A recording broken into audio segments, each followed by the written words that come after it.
شروع اللہ کے نام سے جو بڑا مہربان نہایت رحم والا ہے۔ کسی جگہ ابو نصر السیاد نامی ایک شخص اپنی بیوی اور ایک بچے کے ساتھ غربت و افلاس کی زندگی بسر کر رہا تھا۔ ایک دن وہ اپنی بیوی اور بچے کو بھوک سے ننڈار اور بلکتا روتا گھر میں چھوڑ کر خود غموں میں چور کہیں جا رہا تھا کہ راہ چلتے اس کا سامنا ایک عالم دین احمد بن مسکین سے ہوا، جسے دیکھتے ہی ابو نصر نے کہا، اے شیخ، میں دکھوں کا مارا ہوں اور غموں سے تھک گیا ہوں۔ شیخ نے کہا، میرے پیچھے چلے آؤ، ہم دونوں سمندر پر چلتے ہیں۔ سمندر پر پہنچ کر شیخ صاحب نے اسے 2 رکعت نفل نماز پڑھنے کو کہا۔ نماز پڑھ چکا تو اسے ایک جال دیتے ہوئے کہا، اسے بسم اللہ پڑھ کر سمندر میں پھینکو۔ جال میں پہلی ہی بار ایک بڑی ساری عظیم الشان مچھلی پھنس کر باہر آ گئی۔ شیخ صاحب نے ابو نصر سے کہا، اس مچھلی کو جا کر فروخت کرو اور حاصل ہونے والے پیسوں سے اپنے اہل خانہ کے لیے کچھ کھانے پینے کا سامان خرید لینا۔ ابو نصر نے شہر جا کر مچھلی فروخت کی۔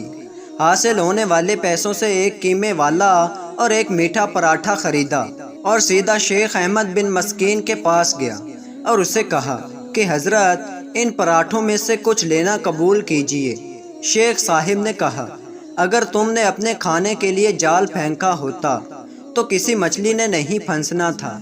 میں نے تمہارے ساتھ نیکی گویا اپنی بلائی کے لیے کی تھی، نہ کہ کسی اجرت کے لیے۔ تم یہ پراٹھے لے کر جاؤ اور اپنے اہل خانہ کو کھلاؤ۔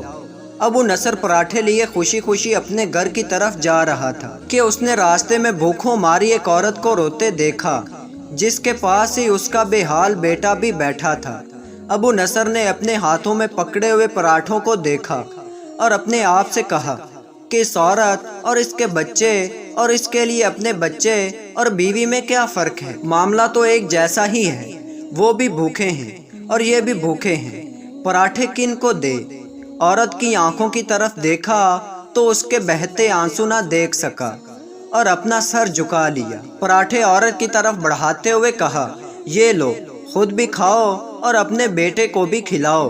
عورت کے چہرے پر خوشی اور اس کے بیٹے کے چہرے پر مسکراہٹ پھیل گئی۔ ابو نصر غمگین دل لیے واپس اپنے گھر کی طرف یہ سوچتے ہوئے چل دیا کہ اپنے بھوکے بیوی بیٹے کا کیسے سامنا کرے گا۔ گھر جاتے ہوئے راستے میں اس نے ایک منادی والا دیکھا جو کہہ رہا تھا، ہے کوئی جو اسے ابو نصر سے ملا دے؟ لوگوں نے منادی والے سے کہا، یہ دیکھو تو، یہی تو ہے ابو نصر۔ اس نے ابو نصر سے کہا، تیرے باپ نے میرے پاس آج سے 20 سال پہلے 30,000 درہم امانت رکھے تھے، مگر یہ نہیں بتایا تھا کہ ان پیسوں کا کرنا کیا ہے۔ جب سے تیرا والد فوت ہوا ہے میں ڈھونڈتا پھر رہا ہوں کہ کوئی میری ملاقات تجھ سے کرا دے۔ آج میں نے تمہیں پا ہی لیا ہے، تو یہ لو 30,000 درہم، یہ تیرے باپ کا مال ہے۔ ابو نصر کہتا ہے، میں بیٹھے بٹھائے امیر ہو گیا، میرے کئی گھر بنے اور میری تجارت پھیلتی چلی گئی۔ میں نے کبھی بھی اللہ کے نام پر دینے میں کنجوسی نہ کی۔ ایک ہی بار میں شکرانے کے طور پر 1000 درہم صدقہ دے دیا کرتا تھا۔ مجھے اپنے آپ پر رشک آتا تھا کہ کیسے فراغ دلی سے صدقہ خیرات کرنے والا بن گیا ہوں۔ ایک بار میں نے خواب دیکھا کہ حساب کتاب کا دن آن پہنچا ہے اور میدان میں ترازو نصب کر دیا گیا ہے۔ منادی کرنے والے نے آواز دی، ابو نصر کو لایا جائے اور اس کے گناہوں ثواب تولے جائیں۔ کہتا ہے، پلڑے میں ایک طرف نیکیاں اور دوسری طرف میرے گناہ رکھے گئے تو گناہوں کا پلڑا بھاری تھا۔ میں نے پوچھا، آخر کہاں گئے ہیں میرے صدقات جو میں اللہ کی راہ میں دیتا رہا تھا؟ تولنے والے نے میرے صدقات نیکیوں کے پلڑے میں رکھ دیے۔ ہر 1000 درہم کے صدقے کے نیچے نفس کی شہوت، میری خود نمائی کی خواہش اور ریاکاری کا ملمہ چڑھا ہوا تھا، جس نے ان صدقات کو روئی سے بھی زیادہ ہلکا بنا دیا تھا۔ میرے گناہوں کا پلڑا ابھی بھی بھاری تھا۔